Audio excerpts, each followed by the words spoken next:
जी, आज की वीडियो में हम passage of molecules into and out of the cell हम पढ़ेंगे, active and passive transport.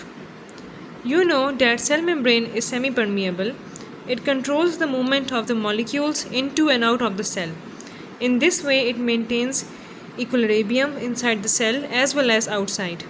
The movement of materials in and out of the cell is through diffusion, facilitated diffusion, osmosis, filtration, active transport, endocytosis and exocytosis. अब इस paragraph में ये कहा जा रहा है कि जो सेल मेम्ब्रेन है वो सेमी परमिएबल है. सेमी परमिएबल मतलब कि ये कुछ मटेरियल्स को आने देती है, कुछ मटेरियल्स का जो फ्लो है, का जो एक्सचेंज है उसको होने देती है और कुछ का नहीं होने देती.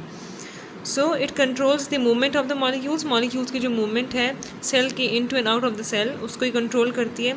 और सेल के अंदर जो बैलेंस है उसको, सेल के अंदर और बाहर का जो बैलेंस है उसको मेंटेन रखती है. अब ये जो मूवमेंट ऑफ मटेरियल्स है ये किन किन चीज़ों की वजह से होता है. एक है डिफ्यूजन की वजह से, एक है फैसिलिटेटेड डिफ्यूजन की वजह से, एक ऑस्मोसिस के through, filtration, active transport, endocytosis और एक्सोसाइटोसिस के थ्रू. ये जो प्रोसेसेस हैं इनके थ्रू मटेरियल्स की मूवमेंट होती है.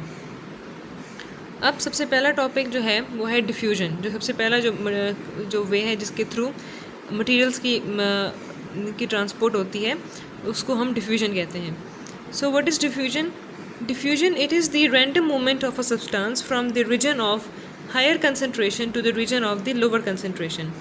अब ये जो है एक random movement of substance है, एक random movement of molecules है या जो भी substances जो move करते हैं from a region of higher concentration to the region of the lower concentration. अब आगे है cell membrane does not spend energy when molecules diffuse through it. जो सेल मेम्ब्रेन है वो इतनी एनर्जी स्पेंड नहीं करते जब मॉलिक्यूल्स जो हैं डिफ्यूज़ करते हैं. This is why diffusion is a type of passive transport. अब फॉर एग्जांपल ये एक सेल है और ये एक ख़ास सब्सटेंस है जिसकी कंसंट्रेशन सेल से बाहर बहुत ज़्यादा है और सेल के अंदर बहुत कम है. तो ये कहा जा रहा है कि it is the random movement of a substance from a region of higher concentration to the region of lower concentration. अब ये एक रीजन ऑफ हायर कंसंट्रेशन है, यहाँ से इस सेल के अंदर ये जो सब्सटेंस है ये रैंडमली मूव कर सकता है, तो इसको हम डिफ्यूजन कहते हैं. और चूंकि सेल मेम्ब्रेन को इन मॉलिक्यूल्स की डिफ्यूजन में कोई एनर्जी नहीं लगानी पड़ी, इसलिए ये जो डिफ्यूजन है ये एक पैसिव ट्रांसपोर्ट की टाइप है. पैसिव ट्रांसपोर्ट मतलब जिसमें कोई एनर्जी नहीं लगी, कोई ख़ास एनर्जी सेल मेम्ब्रेन को नहीं लगानी पड़ी, इसलिए इसको हम पैसिव ट्रांसपोर्ट कहते हैं. अगर एनर्जी लगानी पड़ती तो उसको हम एक्टिव ट्रांसपोर्ट कहते हैं. अब इसके बाद जो नेक्स्ट जो वे है, ओके अभी भी ये चल रहा है डिफ्यूजन का. ओके तो डिफ्यूजन में अब आगे ये है कि only small molecules can diffuse through cell membrane. For example water, carbon dioxide, oxygen and some other simple molecules. जो बहुत छोटे मॉलिक्यूल्स होते हैं वो सेल मेम्ब्रेन के थ्रू डिफ्यूज़ हो सकते हैं, जैसे कि वाटर हो गया, कार्बन डाइऑक्साइड हो गया, ऑक्सीजन हो गया और दूसरे जो सिंपल मॉलिक्यूल्स जो हैं. Diffusion is a slow process. जो डिफ्यूजन है वो एक स्लो प्रोसेस है, आहिस्ता आहिस्ता होता है. Yet it is efficient and rapid enough to fulfil the requirements of the cells. लेकिन ये बहुत एफिशिएंट प्रोसेस है और बहुत स्पीड से भी होता है और इतना रैपिड है कि ये सेल की तमाम रिक्वायरमेंट्स को पूरा कर सके. Substance such as glucose, oxygen and carbon dioxide can easily diffuse through the membrane. जो सब्सटेंस हैं, फॉर एग्जांपल ग्लूकोज हो गया, ऑक्सीजन, कार्बन डाइऑक्साइड जो है वो सेल मेम्ब्रेन के थ्रू ईजिली डिफ्यूज़ हो सकते हैं. फॉर एग्जाम्पल जो ग्लूकोज है, glucose is present in higher concentration after the food is digested in small intestine. जो ग्लूकोज है जब खाना हज़म हो जाता है तो स्मॉल इंटेस्टाइन के अंदर ग्लूकोज की कंसनट्रेशन बहुत ज़्यादा हो जाती है. तो फिर क्या होता है, therefore the glucose is transported to villi from the inner space of small intestine through diffusion to be stored in the form of glycogen in liver.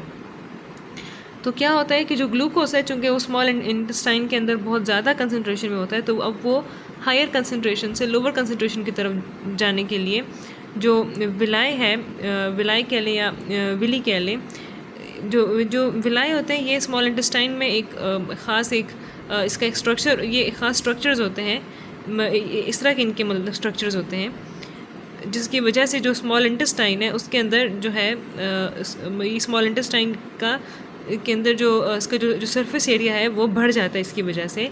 तो इन विलाई के थ्रू ये डिफ्यूज़ होता है और ये चला जाता है लिवर में इन द फॉर्म ऑफ ग्लाइकोजन और वहाँ जाके ये स्टोर हो जाता है। तो ये एक एग्ज़ाम्पल थी डिफ्यूजन की। अब इसके बाद जो इसका जो वे है जिसके थ्रू ट्रांसपोर्ट होती है वो है फैसिलिटेटेड डिफ्यूजन। वो डिफ्यूजन जिसके अंदर हेल्प की गई है। अब किस चीज़ की हेल्प की गई है?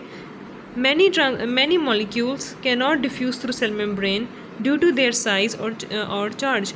अब यहाँ पे तो हम देख रहे थे ना कि कुछ जो मॉलिक्यूल्स थे वो चूँकि उनका साइज़ स्मॉल होता है इसलिए वो बड़े आराम से डिफ्यूज़ हो जाते हैं, लेकिन कुछ मॉलिक्यूल्स है जिनका साइज़ बड़ा होता है या कोई भी और इशू हो सकता है। तो such molecules are taken into और out of the cell with the help of transport proteins. इस तरह के जो मॉलिक्यूल्स हैं वो सेल के अंदर और बाहर जाने के लिए उनको ट्रांसपोर्ट प्रोटीन्स की ज़रूरत होती है। तो ये जो ट्रांसपोर्ट प्रोटीन्स हैं ये उन मॉलिक्यूल्स की हेल्प करते हैं ताकि सेल मेम्ब्रेन के अंदर या बाहर ये डिफ्यूज़ हो सकें। When transport proteins help to move a molecule from high to lower concentration without the expenditure of energy, the process is called facilitated diffusion। अब ये facilitated diffusion की definition है कि when transport molecules help to move a molecule from high to lower concentration without the होना चाहिए without the expenditure of energy या without the use of energy, तो the process is called facilitated diffusion। It is also a type of passive transport। ये भी एक passive transport की type है।